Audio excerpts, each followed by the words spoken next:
What's up, everyone? Welcome back to Roll With It, your BJJ and travel podcast brought to you by Sina Metu. Quick shout out again. I want to thank everybody that's been listening to us till now. And if you are new to the channel, I hope you find any of the previous episodes or the episodes are yet to come inspiring or even informative for you. Today, we are doing another episode on the Women in Power series. And I have with me, I am so lucky to have Ms. Lisa Shackfold. Is that how? Is that? Okay. Shackelford. Oh, I butchered that one a little bit.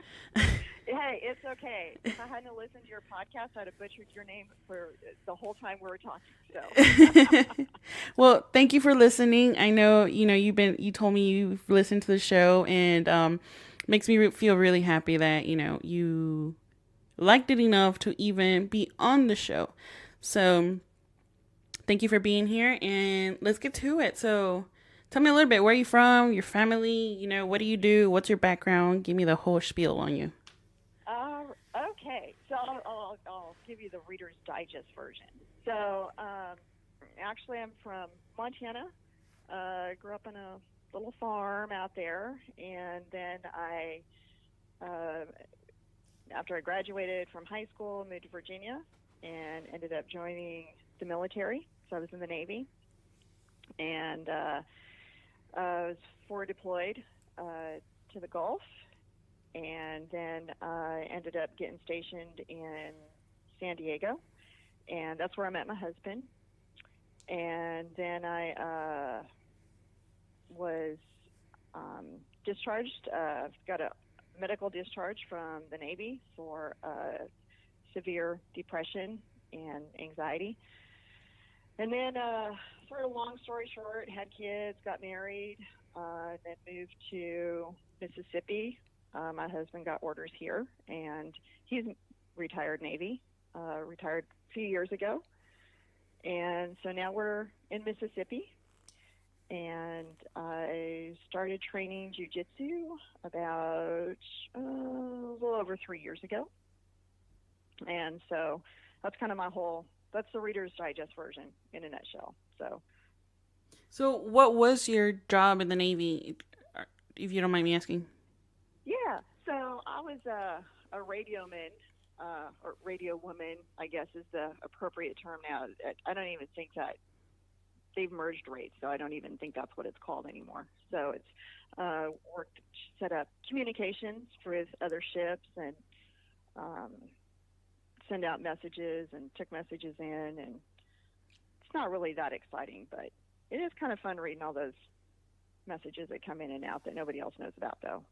Well, my wife does communications on land with the Army, so that's kind of cool to hear that.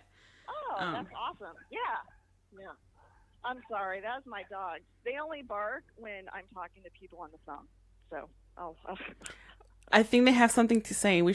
Someday we should sit down and listen to what they got to say. Yeah, I know. Gosh, it's like you have nothing to say until I'm on the phone with somebody, and then they want to bark their heads off. Okay. So I want to know, what was it like being a woman on a ship?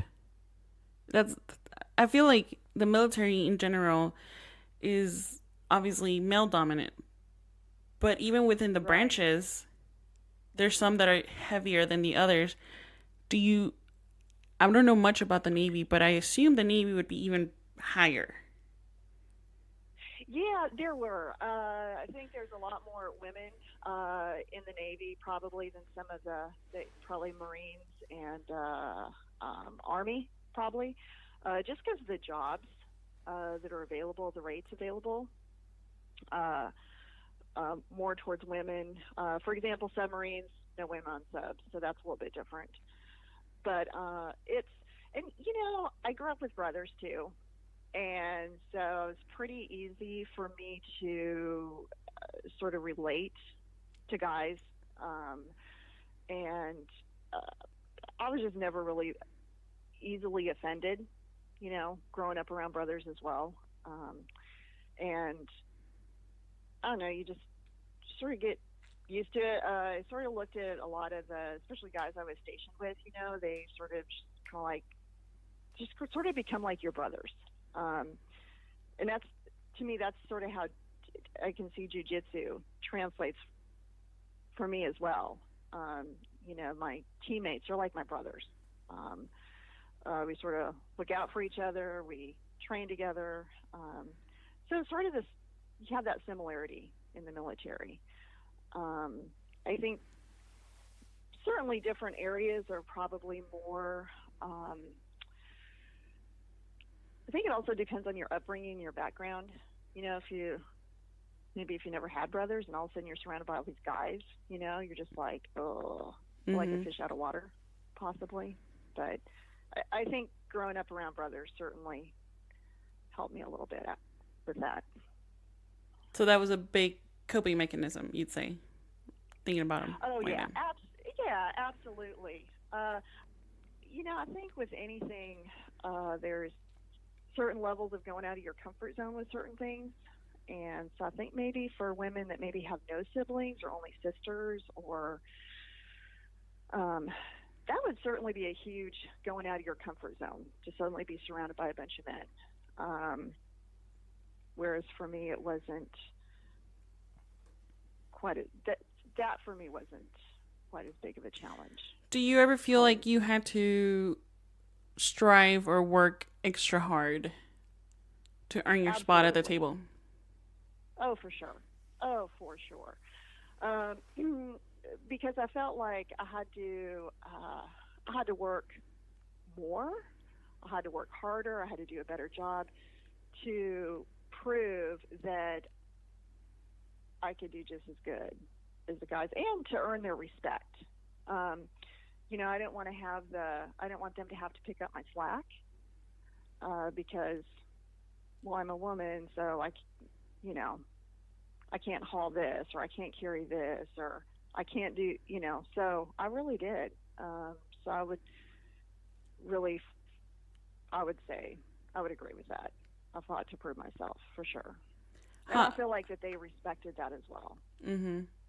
How many years did you serve? I'm not sure I was able to ask that earlier. It was, because of my discharge, it was about 3.5. Mm-hmm. Was that, I know you mentioned it, your medical discharge, was that caused by the military, your service, or was that more like a chronic that came from before? Some of it was, for sure, in the service, because I was on forward deployed to the Gulf. But honestly, and I think that some of it too was from my upbringing. It was sort of had a tough childhood. A lot of abuse happened, and then I was one of those people, and I always grew up where you don't show your feelings. You just shove everything down, and you stuff it, and you stuff it, and you stuff it. And then being in the military, sort of, I don't know, it's almost like everything just started falling apart, you know? So maybe that was sort of the last straw, if you will. Which I felt a lot of guilt about that, actually. I look at other veterans that have been through far worse than, what I experienced, and I just feel so guilty and just think, what is wrong with me? Why am I so weak that have depression and anxiety from, this? Why couldn't I cope better? Or, and then I look at, other veterans, and they have PTSD. They've been through so much worse environments and painful things. And so, yeah, I would say I still have a lot of guilt over that. So I think that's something I don't know, maybe one day I'll have processed through all of that. But do you think that's also in relation with being a woman, and like kind of we always minimize our struggles and our suffers because we compare it to somebody that had it worse, in our opinion. But Mm-hmm. Do you think that's also something that, goes in hand with why you feel some guilt sometimes? Probably because I think as women we sort of have to.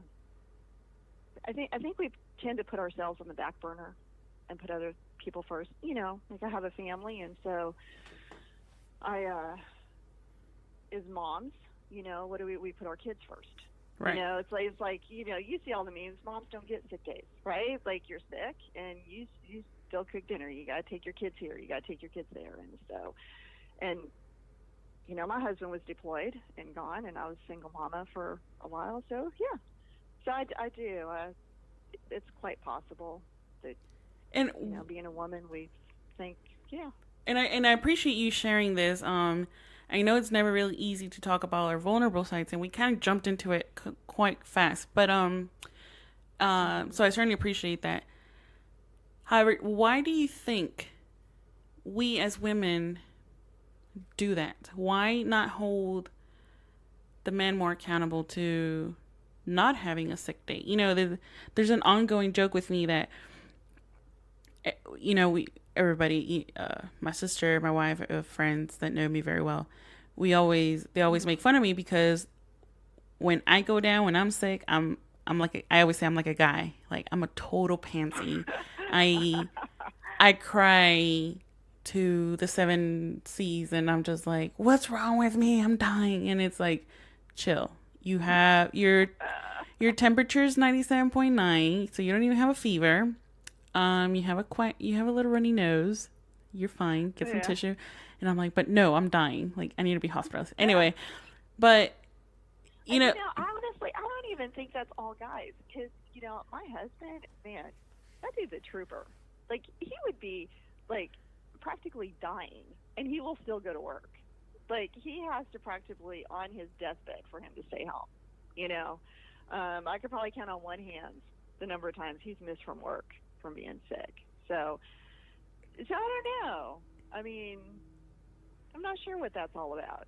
It could just be the difference in brain makeup, between different people. And I think that different people have different pain thresholds as well, for sure.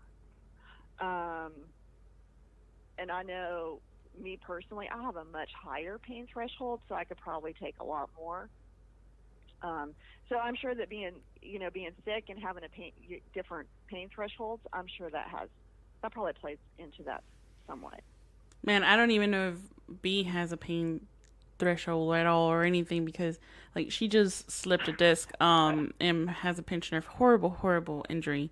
One that my brother-in-law, who's a physical therapist, he saw the x-rays and was like, she should not be doing anything right now. Like she needs Wow. like he was like, she is probably gonna have to get medically discharged. And as soon as she heard that, she was like, F you, man. Like, hell no. I'm a career. Like, no, I'm staying in. Like, ain't nobody kicking me out. And I'm like, calm down, Sparky. We need to fix your back. Relax.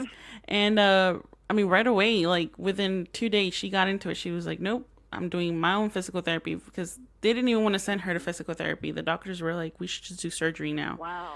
And she was like, no. She was like, no, I'm not doing surgery. I'm going to do physical therapy first and I'm going to fix myself.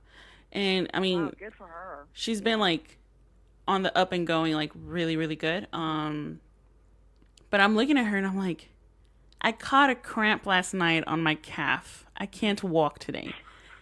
And but she'll totally baby me too. She'll be like, okay, honey, that's okay. You can lay down.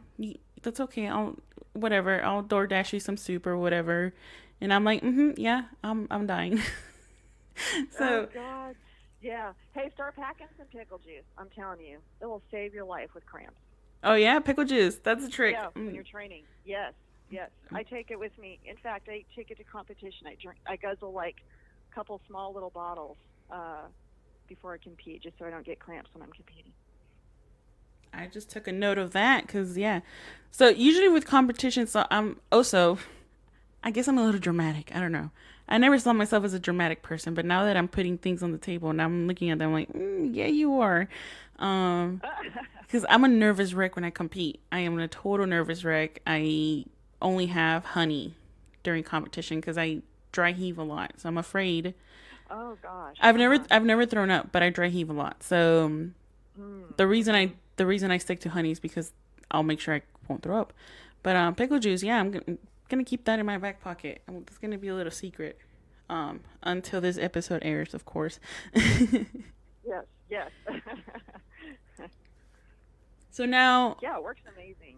so I want to know, like, let's move on now, right? So you were a great human for serving, regardless of the time, and now what? After the military, what happened?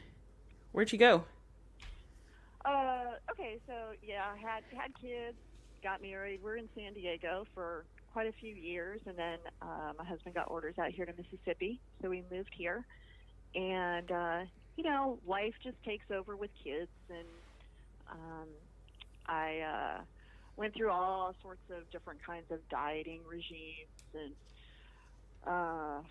was convinced that my metabolism was broken because I didn't lose weight, but really the bottom line was I just didn't want to stop eating what I wanted to stop eating. It's like there's got to be a loophole to eat more food and not and lose weight, right? And but I did. I started working out with weights and things like that. I had gotten up to like 224 pounds at one point, and I just said, I can't do this. I've got to lose this weight. I'm miserable. I'm miserable like this. I don't like myself like this. And so I started working out and looking into and starting intermittent fasting. And so then fast forward a couple of years, and then I'd always been interested in getting into some self-defense, and had looked around, and I'm in Mississippi, so it's not thinking, what are my options here in Mississippi for self-defense? So I started, and what really motivated me, I'd been interested, and I kind of kept, those things you keep putting on the back burner, but you don't really actively pursue until something happens. Yes. So jiu-jitsu was one of those things, and I didn't know it was going to be jiu-jitsu. I was just looking for self-defense aspect, and so it was in the middle of the day, and I had this creepy encounter at this gas station, and I stopped for gas. I was talking on the phone to my husband, and this guy comes up just out of the blue. His buddy was over in some beat-down pickup truck, and he was you could tell he was just blown out of his mind. And so he's asking me to come over to their vehicle and put gas in it for them. And so, of course, instantly red flags. Like, I am not going over to anybody's vehicle. And he's selling me this spiel about that he's active duty military in Pensacola, and his buddy and his kids are over there, and they just need some gas. And I'll look over, and it's just there's no kids, there's no wife, it's just another dude in the truck. And so my husband's like, just hurry up. I'm on the phone with my husband, and I'm telling the guy, I'm sorry, I can't, I need to go. And so anyway, I'm trying to be nice but not aggravate the situation. So I left, and then there's other guys in the parking lot, but he didn't approach any guys. It was just me. And then there was another woman that was walking in as I was finishing up and getting in my car, and then he approached her, and then when I left, and they pulled out of the gas station. And so anyway, it just creeped me out. So after that, I said, that's it. I'm getting self-defense stuff and I'm going to look into self-defense, because when people are high, they don't care if it's in the middle of the day at a gas station. People will do crazy things these days. Right. And so that's when I started looking around for self-defense, and that's how I found Brazilian Jiu-Jitsu. Well, I feel like people do crazy things in the middle of the day, even if they're not high. So. Yeah, that is a good point. You're right about that. They will. That is true. Yeah. So that's how I started with taking jiu-jitsu. I started purely for self-defense, and the funny thing is you mentioned me doing competitions, but when I started, I specifically said, I don't want to compete. I don't ever want to do competitions. I'm only doing this for self-defense. And I did one competition, and now here I am. So Many down the line in breaking down barriers. I love it. So yeah, it's very different hearing it from that point of view. As I mentioned before on the show, I'm a very competitive person. I hate the way my nerves and anxiety get a hold of me. I've been working hard on trying to find different coping mechanisms and things like that to get over it. I just can't seem to stay away from competition. Like I gave it up for about a year, almost kind of, because I still did 2 or 3 like really small tournaments in between. But as far as big tournaments, I had given it up, and it just didn't feel the same anymore. Jiu-jitsu to me didn't feel the same anymore if I didn't have like a competition at mind or a goal in mind. So sometimes it's hard for me to, get. You've seen me around a little bit more now, and you know that I love to get women involved in jiu-jitsu. However, I find it hard to motivate them without the word competition coming to my mind right away. Like, dude, you could be a murderer out there. And a lot of these women aren't thinking about that. They're thinking about, well, maybe, like you, like, I just want to defend myself, or I just want to get in shape and things like that. So, right.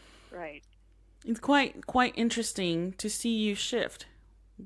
Do you remember what made you shift that point of view? I do. So it was 2 things. So one was I kept different people in our academy. Our professor, like he's a amazing competitor. And so, he would talk about competing, and I would see him compete. And then I started, somebody would mention something to me. I'm like, no, I'm there's nobody in my age group, and I'm too old. And then I watched Joey Bozick from We Defy, and I saw him compete.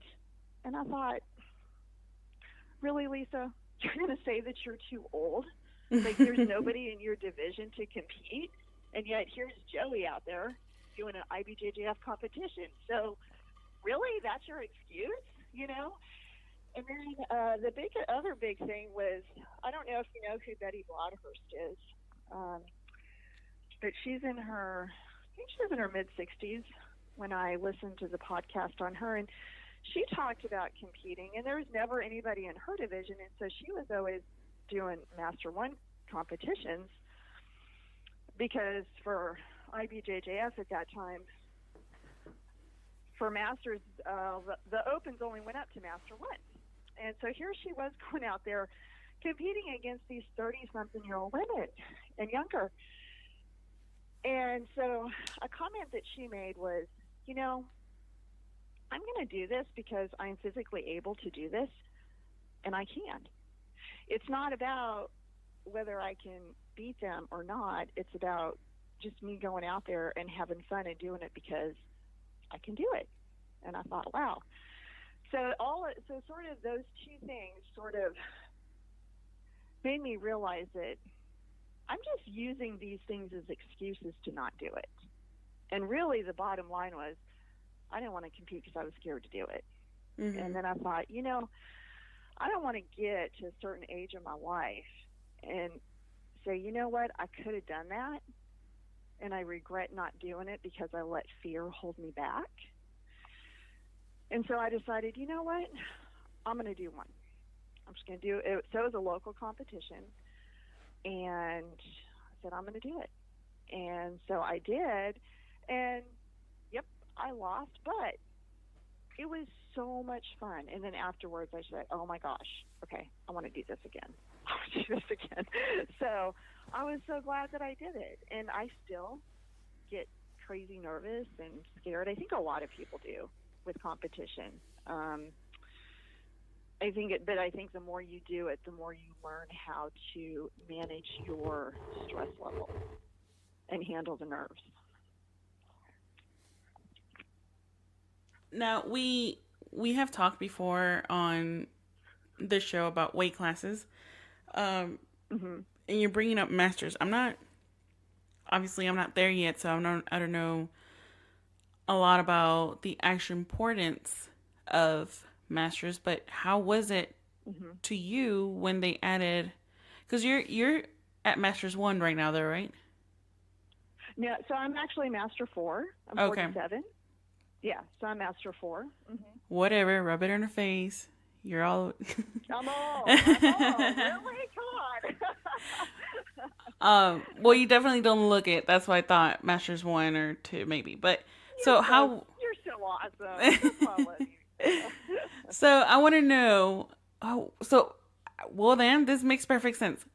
What was it to you when they added all the extra master classes? It was amazing. Yeah. So Karen Peters was her and her professor were really The driving force. responsible for yes, and getting that going. And man, it was amazing. I was so excited that they added that. Now it's still hard to find some Master 4 competitors, but way easier. Because now we don't have to compete at Master 1, and it's a big difference when you're like me. I'm 47 and competing against other women my age versus a 30-year-old or 35-year-old. You can feel it on the mat. They're faster, they're stronger. It's harder. It's a lot harder. So, which is funny because the 30-year-olds say that about us 25, 26-year-olds. Yes.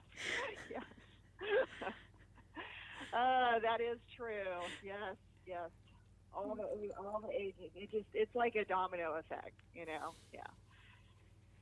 But the point is, crazy. Women are still out there competing. So the reason I wanted to know more about masters was because, I remember signing the petition for that for when Oh yeah. when the BJJF. yeah, exactly. So I remember signing that petition, getting behind it, because I did think, like, well, I'm nobody to say no to that. I'm not there yet. However, I do know that if and when I get to a certain age, I'm not going to want to, even right now, I don't want to compete against 18-year-olds. Like, exactly. Right. Yeah. Straight out of high school, perfect, shape. They have no responsibilities. All they think about is jiu-jitsu. Great. Like, no. But. Yeah, and some of those 18-year-olds have probably been training since they were 5 years old, too. Right. Especially now. Right. Exactly. So. So that was one of the reasons why I said, yeah, I'll get behind this. I'll sign the petition because, yeah, why not? Why shouldn't they get to compete against somebody their own age? Now, the one that I'm like caught in a weird place is the different weight classes. Just had this very interesting conversation with somebody. Now, the weight class for women, right? We stop at super heavy, and that's at 160, and then there's no cap. Yeah, I think it's 175. I think, yeah, but that's huge, from 175 up, and they have more weight class divisions for men than that. So yeah. So and then it's tough. Exactly. So then we find ourselves again at this spot where it's like, well, I mean, for me, I'm on the heavier side. So to me, it's like, although some women might see it like, well, you're at an advantage because of your weight, I see it, I'm at a disadvantage for many reasons, such as like, cardio, shape, speed, and also a lot of techniques are limited, so right to body movements and all that. However, if I look at like B, my wife, I wouldn't want her to have to compete against somebody my size. Even the girls, even when I train with them, I tell them like, no, like one of my teammates was just saying like, well, I was thinking of moving up a weight class, and I was like, no, because that is the heavy class. That's a super heavy, and there's no cap. I was like, there's no need. Right. There's no need for you to be competing against somebody my size. Right. But I do think, I mean, she kicks my ass every day at the fucking gym, so it really doesn't matter, right? But um, um, I know it's very important to a lot of women out there for weight classes itself, but I wanted to really get more of that importance of master classes out there. So you're about to compete at Masters, right? Masters Worlds. Yes, about 2.5 weeks, which is crazy. I remember when it was months out, and now I'm going, oh my gosh, it's almost here. Oh, it's crazy. Did you buy your pickle juice already? Yes, I have a teammate of mine that she gave me over a half a gallon jug of it from one of those giant. They ate all the pickles out of it. It was one of those giant Costco pickle jars. Oh Lord! And she knows I do pickle juice, and she said, "Hey, I have a gallon of pickle juice. Do you want it?" And I said, "Absolutely." And so it's in my refrigerator. So I bought the little bottles of pickle juice on Amazon, and then what I did is I just kept the bottles, and so I just refill my bottles. Nice. That's very nice. I haven't had a pickle in a very, very long time. Haha, that's a joke. But for somebody else, a listener will understand. But anyway, Okay. I'm not sure. I remember that they also say like menstrual cramps, pickle juice works for. I don't know. Really? Huh. I think I Haven't used to tried do. I used to do when I was a teen, but I can't remember now whether or not it worked. It might. I'm Mexican, so Mexican mothers have like a lot of like home remedies that like you have a cold. If you have a cold, that there's no such thing as like medicine. They just make you a chicken soup and Sprite. Sprite and fixes everything. You have I don't know. Really? Yeah, for some reason Sprite and I think Gatorade too, but I think Gatorade's more like the ones that got a little bit Americanized. But yeah, home remedies, I'm always down to try them. Pickle juice, I'm about to try them. Oh yeah, I love home remedies. Yes, absolutely, too. So I'm all about that. so let's talk about this, right? So you were in the military in a male dominant environment, and then you switched to jiu-jitsu, which is not as it used to be, but it's still a very male dominant sport, as many sports out there, right? But because the sport is so young still, I feel like it's not as other sports yet. How do you find them similar, and how do you find them different though? Well, like I said earlier, really the similarities are, when I was in the military, it's, those are my guys I worked with. It sort of came my brothers. We watched out for each other. You have that bond. You're sort of in the trenches together, so to speak. And so for jiu-jitsu, it's the same thing. I mean, you really have this bond and this trust with your teammates. You look out for each other, you support each other, you respect each other on and off the mats. And I have been so fortunate to have some amazing teammates. I have where I train at currently just really respectful guys. We try to kill each other, and then they really are. It's like they're like my brothers, and I have a lot of respect for them, and I feel like they respect me and all the other women that train there. So in that way, it's the same. So the differences too, I would have to say, is being a woman, there are certain male characteristics that women just don't have, such as strength. Just because we're not built like men, we are built differently. So there's that, the strength, size, also. I'm Master 4 lightweight, so I'm among the older people that train, and then also one of the smaller people that train. And so that really comes into play as well. But that's one of the great things and beautiful things about jiu-jitsu is that it was made for somebody who's a smaller person. And size, strength and speed and all that, it really does. It does play a part and matter in jiu-jitsu. But having good technique, it will give you definitely some advantage. And, honestly, I get smashed and destroyed all the time in class, every day. It's just part of my reality of jiu-jitsu. But it's okay. I don't have an ego when I go in there. It's not about taps or anything like that. And I know I'm getting way off topic right now. I'm sorry about that. Oh no, there's no script here, so we go wherever the conversation goes. I'm like just rambling on. I'm like so far. This is a whole other rabbit trail. But anyway, and the similarities, I really going back to the guys and women.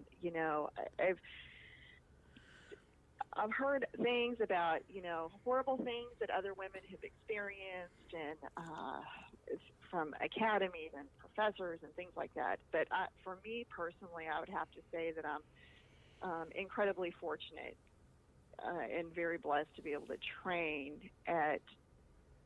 have amazing training and amazing training partners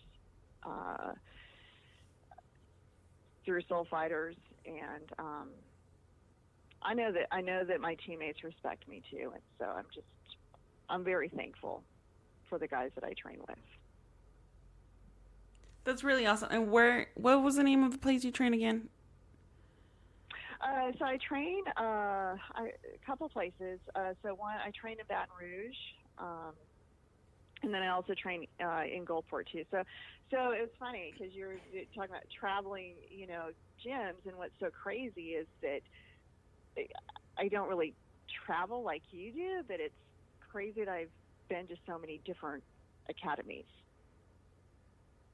I mean that is kind of traveling. At different places. Well, I was gonna say that is traveling. But the only difference is what you're sightseeing. You're sightseeing different, Dollarmore mats and zebra mats and stuff like that, versus versus 100 different churches that all look the same and they're all ancient.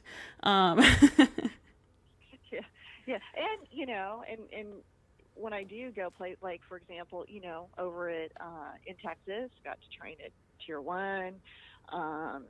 I've trained in Shreveport at our Soul Fighter Academy in Shreveport, Soul Fighter Academy up in northern Mississippi, and so I've been able to experience different academies and stuff. So that's been really fun. And then we have another academy over in Mandeville, so Weedify Academy, that I've trained at over there as well. So I guess I have trained at several academies. So you're getting your traveling. Don't worry about it. I am. Just in a different way. Right, exactly. And you know what? It's as long as you're getting what you want out of it, then right. That's what your trips are made out of.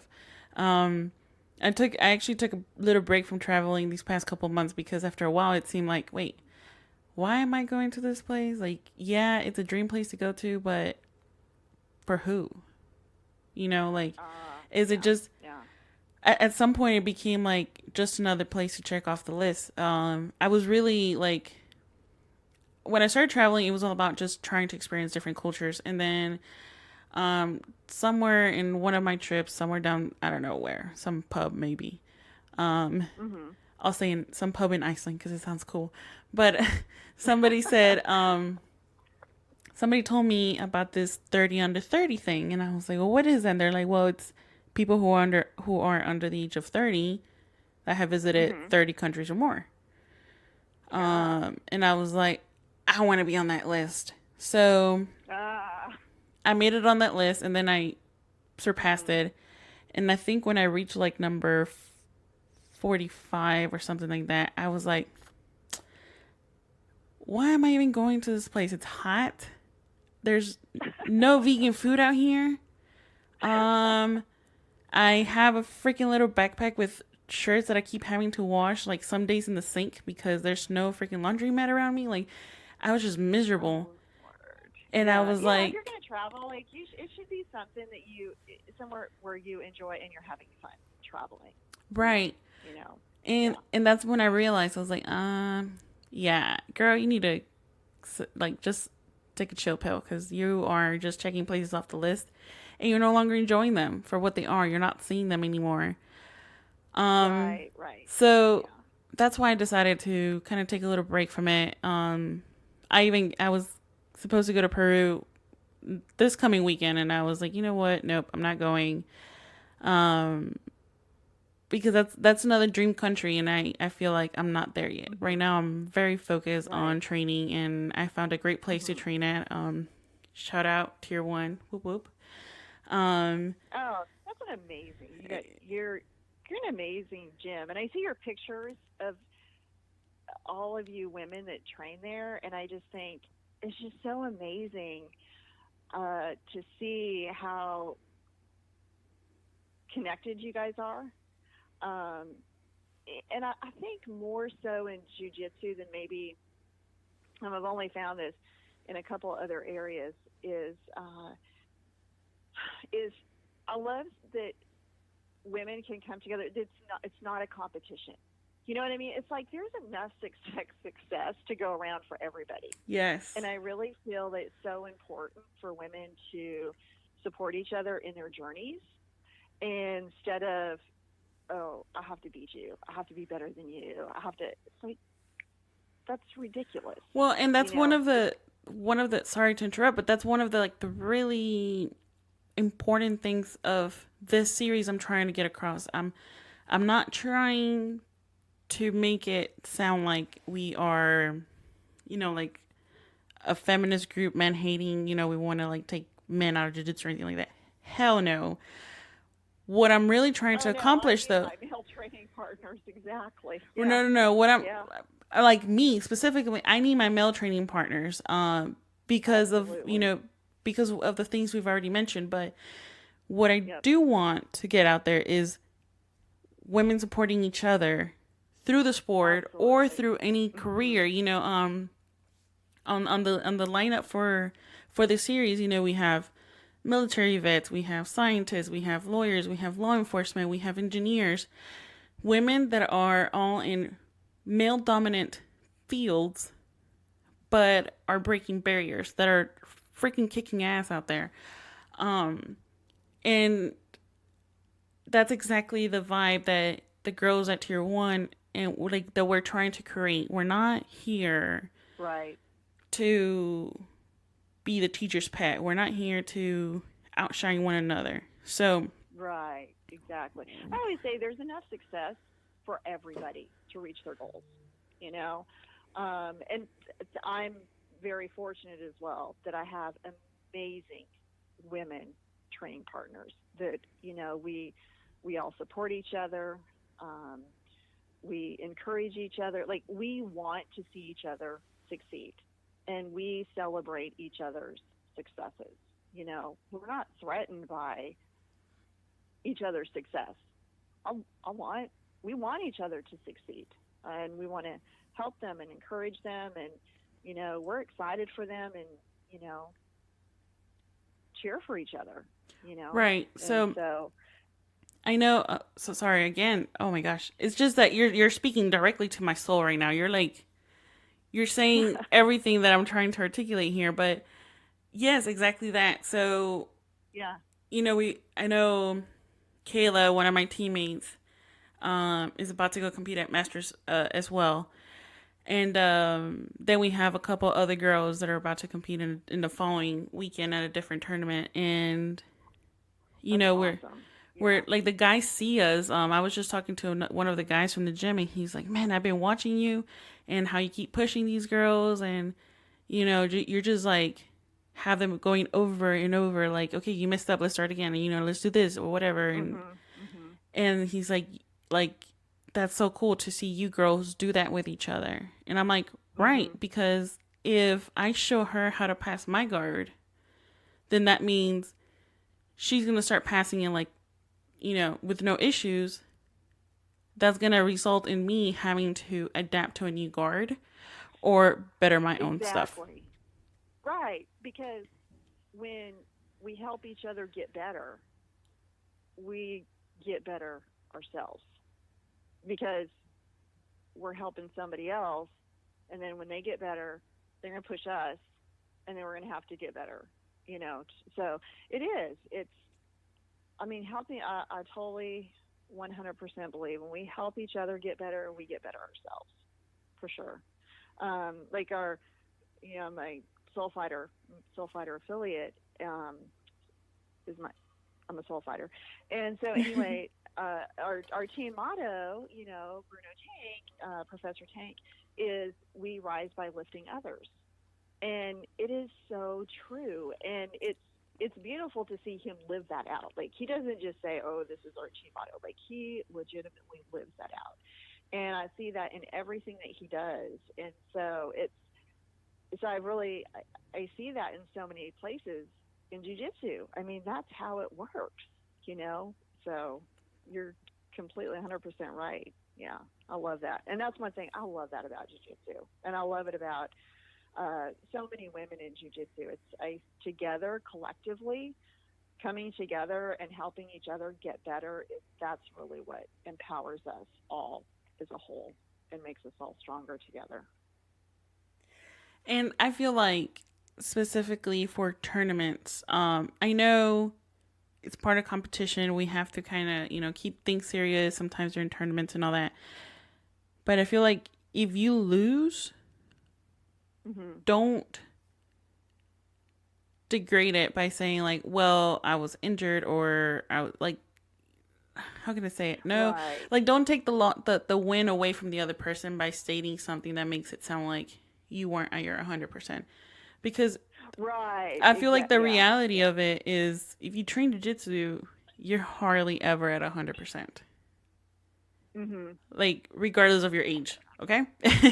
So yeah. But I think being very, like having that very polite and competition etiquette out there, it needs to be even stronger between women, because I feel like we allow society in things like sponsorships and what women should or should not do, categorizing them, like, really tear us apart, whether, especially with sponsorships out there, I've faced a lot of discrimination when trying to get sponsorships based on certain things, and then, or based on looks, but then there's other women who, show more or less or whatever, specifically less, show more, and they get all these great sponsorships and things like that. And then there's other women that get mad about that, but I feel like, well, I'm not willing to show more, but good for you. Right. If you did what it took to beat the system and get what you needed out of it, whatever, let's move on, because at the end of the day, all that matters is on the mats. Yeah, and I think that whole thing with competition, I think some of that really just goes back to just being a good showing good sportsmanship. Because I know there's been some competitions that I've gone to, and they're maybe like talking to each other, and how you doing, introducing themselves to each other, and I feel like I've actually apologized. That, look, guys, I'm sorry, I'm not trying to be rude to you. This is before the competition, but I need to focus. So I have my headphones and I'm focused, and I'm just trying to get my mind in the zone and things like that. And I need to not talk to anybody. I just need to focus. But then after it's over, it's like, okay, you know what? Amazing job. You did awesome. Whatever. And I'm just thankful that they showed up and competed, because if you don't have that person across from you on the mat that showed up to compete, you wouldn't be able to compete, period. Especially, you gotta have an opponent. Right, especially for women. Like, we're already struggling as it is to get opponents, but then you want to be acting like, a little trick. So, yeah, of course. I personally do the same thing before a tournament. I don't speak to anybody. This is why, like, to me, like, B learned the whole like scientific breakdown on how I work during tournaments and things like that. So she, she'll tell people like, oh no, she doesn't really talk before tournament, before her matches or anything like that. I haven't had an actual instructor corner me in a very long time in a tournament, so it's pretty much like, let me sit back really quick, watch the tape, let me see what I did, all right, what are we gonna do next, things like that. But most definitely right after the match, something about me is, specifically anytime somebody beats me, I always go tell them like, man, that was good, you caught me, like, you earned that. Right. Yeah. And even have respect for each other. Yeah. And even when I have beat somebody, I usually there'll be moments where the match was a turning moment where I knew like, okay, I got this, I won now. But I still, go up and tell to the person like, hey man, you had me at a tight spot here. Like, this is where you were like making me worry a little bit, things like that. Because I feel like if I was told that, then I would think like, oh, what? Like, I really had you in a really good, I don't know, like side control or whatever. Then I need to work that more, Right. That's where my like learning process would be coming from, being told where I was the best at, because obviously where you lost, oh, she swept me and got on top or whatever, armbar me or whatnot. But right. But usually you're like, did I really have you controlled here? Like, was I really pinning you or not? Yeah. Yeah, it's like once I hit the pit, like when I go to the pit, like it's like probably like an hour or two before my match. I'm like, okay, I need to focus, and then once I hit the pit, I'm like, okay, I need to get in the zone. But then after it's all over, it's like, you know what? We can be buds, we can talk, we go whatever, but yeah. So another, and it's hard for women to get out there too. So, I do have a lot of respect for any woman that goes out there on the mat. Most definitely. Quick question. Does your husband train jiu-jitsu as well? No, he does not actually. He's thinking about going back, and the reason I say going back is because it was his, he tried it. I got him convinced to try it and got him a gi and got his belt, and it was his third class, and he did a stand-up pass and completely blew his entire knee out. Ooh. Literally nothing attached to his kneecap. Oy. So he had a few years earlier had a similar injury on his other knee and had surgery on that, and the doctor had said, whatever you do to this knee, you're going to do to the other knee. So that, it was bad. Like, I don't know how he was so calm. Like, I'm telling you, like, that man, like, is so calm. His completely knee had blown out, and all he did is it popped. He sat down, pulled his gi pants up. He said, he looked at me, and I mean, it was his kneecap was awful. It was really ugly. So you knew that it was a pretty severe injury, and he knew exactly what he did immediately. And he just looked at me and said, I think we need to go home. We need to go. We need to go right now. It's like, he was so calm. And so I was thinking, okay, let me get him to the car, take him to the emergency room. And then I'm thinking, there is no way I'm going to get this man to this car. And so we called 911. And so they came, and he did his pushbacks. It was his third class, so he knew how to do pushbacks. So he did pushbacks. They put him on a gurney and got him moved and took him in the ambulance to the emergency room. So that pretty much traumatized him from jiu-jitsu for a very long time. And I want to say that was about 2 years ago, maybe a little bit more. And he's finally just now starting to say, I'm thinking about going back. So, I don't know. He may come back. We'll see. So, the reason I ask is that I've had different guests on the show, and usually the question is always towards males, like, well, how do you get your wife to after in jiu-jitsu, I never really asked, like, how do they cope with you training? Because, well, I really don't care, because I would rather have their wives join the gym, but Oh, then learn how to cope with it. Like, I don't want you to cope with it. I want you to get in the gym, man. But right, right. um, lately I've been seeing this other side of the coin where it was like, whoa, wait. There's a lot of women who train whose spouses don't actually train, who they didn't, these people didn't actually meet their spouse on the mat, you know? Mm-hmm. So how does your husband support you training this much? Especially, you're getting ready for a tournament, so your training's like amped up a bit more. But Right. I am so incredibly blessed because my husband has always been just amazingly supportive of any and everything that I do. I mean, just bragging on my husband, like he's the most amazing husband I could have ever imagined having. But he helps me with meal prep. He will grill he says, here, I will grill some chicken for you. And he will grill chicken for me for the week for my meal prep. He will just, he's totally good with me doing extra training. And I do try to balance my training.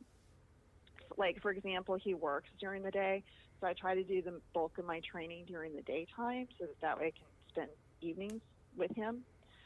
I try to balance, if I do more training during the week, that means that I can spend the weekends with him too. So I try to balance it well, but I will say even the additional training, he's incredibly supportive of, and he's amazing. Like, he will tell me so much. He'll just say, I'm so proud of you for what you're doing. I'm so proud of you for what you're competing. So yeah, I couldn't ask for any better support from him at all. did you ever have to give him like a I don't know, a course on jiu-jitsu and things like that? Like, I don't know, like, to get him to be a lot more supportive of it, and the reason I'm asking is, like, for those that have husbands or boyfriends that don't train, and also might not be as, like, okay with them training a lot and things like that. I haven't, but I think he's mentioned to me. Well, one, he knows that this is my therapy. For depression, anxiety, things like this. This is my therapy, for sure. And he knows that mentally it helps me a lot. But then on the other hand, he's even told me, he said that he feels so much better about me training and being at the level that I'm at right now, because he said he feels it makes him feel better knowing that if I was ever in a situation that he knows I would know how to defend myself and protect myself. So I think that helps alleviate some stress from him, and so he likes that aspect of training. I think he appreciates that for sure. That if I was ever in a situation, he knows that I would know what to do and not be, helpless. So it's him getting a peace of mind as well. Oh, for sure, yeah. For sure. And the other reason too, like I said, that he's so supportive is he knows how much it does for me mentally, and that it's very, like I said, this is my therapy. This is Matt therapy is what I call it. Right. So, yeah. So, talking about that, you and I met through this great foundation called We Defy Foundation. And, yes. And so, and you're also, I want to say, you're one of the few masters blue belt women that's actually a sponsored athlete. So congratulations on that. Again, breaking barriers. And So I want to talk to you about how did you come across We Defy and what has We Defy done for you?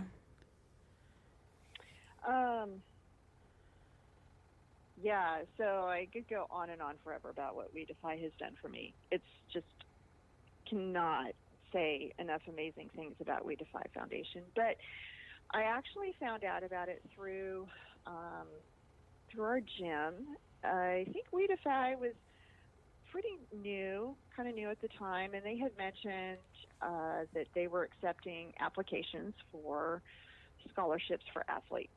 And I had never heard of We Defy Foundation before. I didn't know what it was. And so I thought, okay, well, let me go look it up and see what this is all about. I'm thinking, I'm a veteran. I had a medical discharge. Let me look into this and see.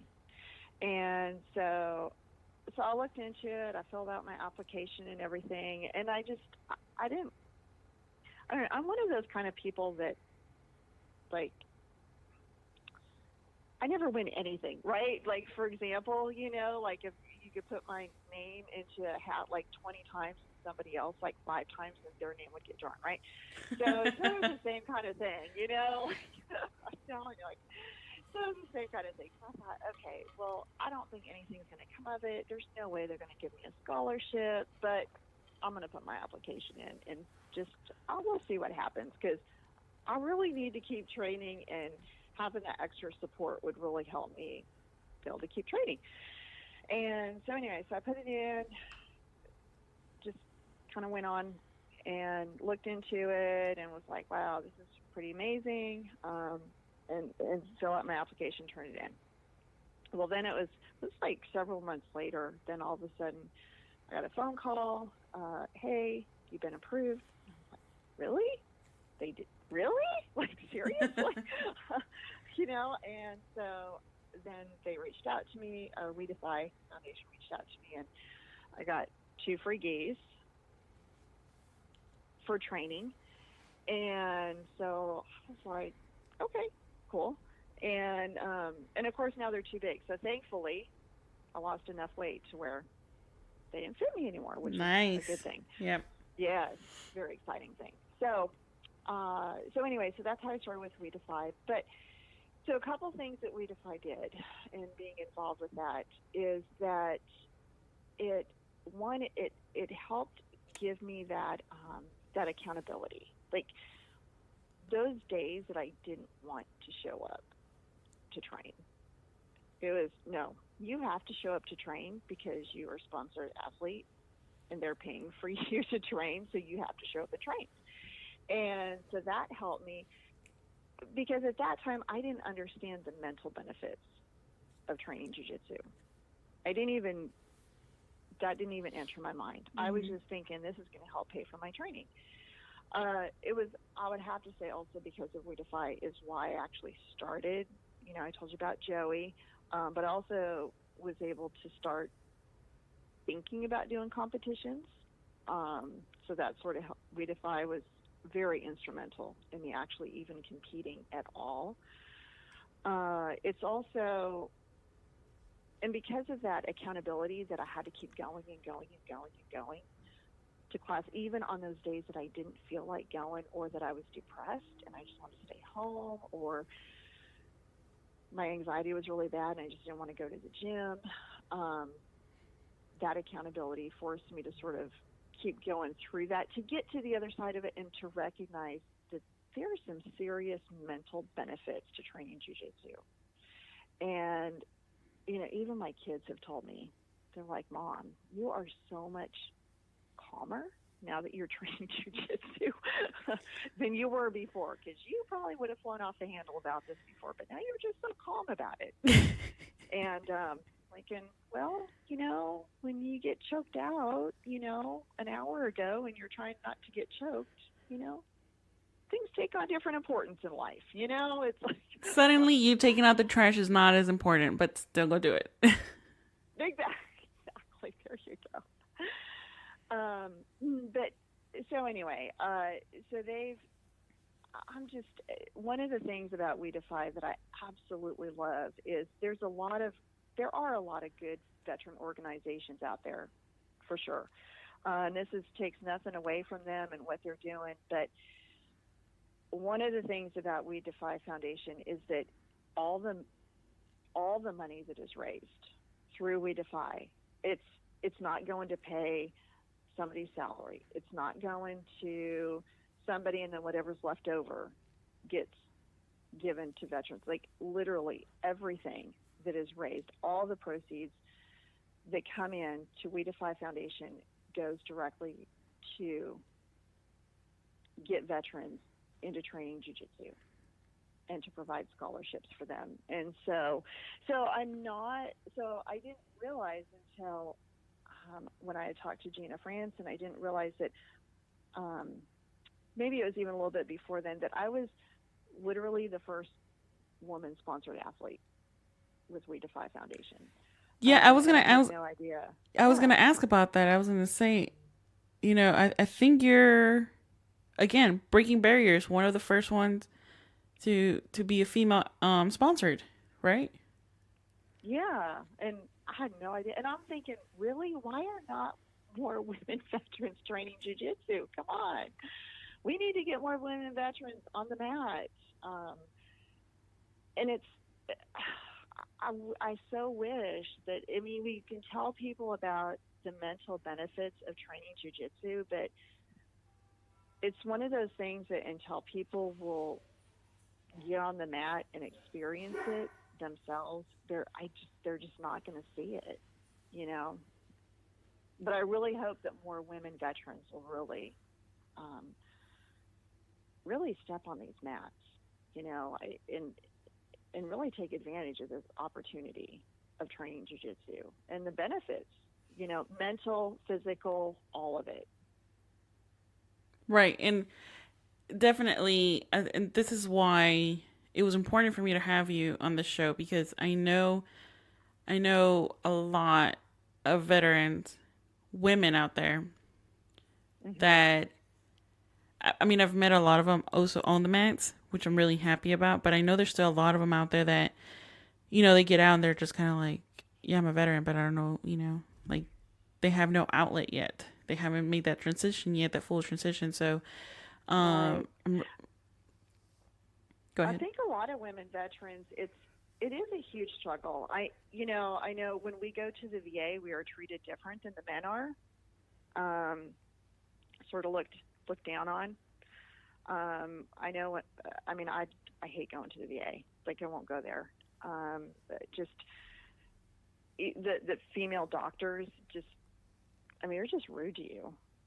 But if you're a guy, which is so weird. So I guess there's still that difference, the way women or veterans are treated versus the male veterans, which is crazy. It's just crazy, especially in this day and age.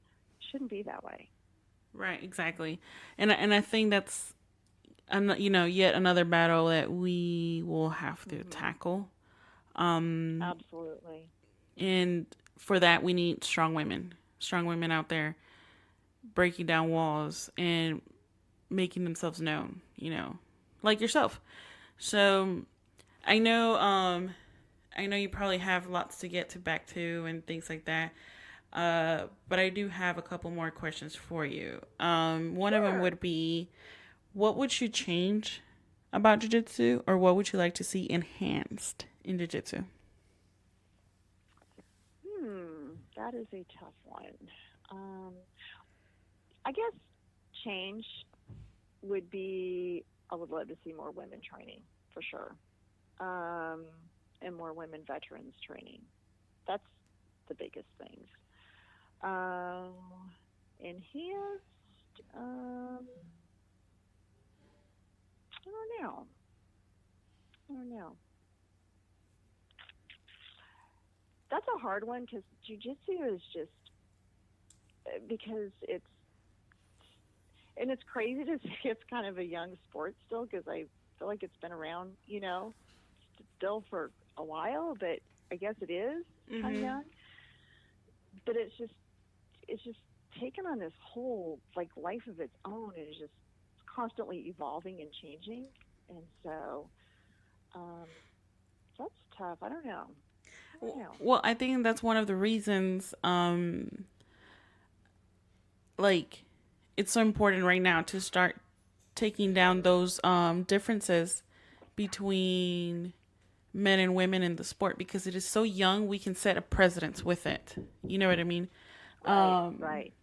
So, with that being said, yes, the sport is very young. It has a lot. It's rich in culture. However, I do think we're still in the prime time to set a precedence, as opposed to all the other sports that right now have been going on for ages and are still fighting, equal pay, like the women's soccer team and the women's NBA stuff, NBAs, and or is it called the NBA or something like that? The WMA. Yeah. I think. Yeah. So, as opposed to those sports, that should have already accomplished this, I feel like jiu-jitsu could be one of those like leading sports. Right. In closing that gap, merging genders and just finding that like equal, especially because it's a fighting sport. So it's like, there's you're good or you're not. You're either gonna get your ass whooped or you're not. So let's see. One more question is, where would you want to see women's sports or women in jiu-jitsu 5 to 10 years from now? You know what? I would love 5 to 10 years from now. I would love for every IBJJF Open to have women in every single Masters division. Like, I would love to see Master 7 women out there.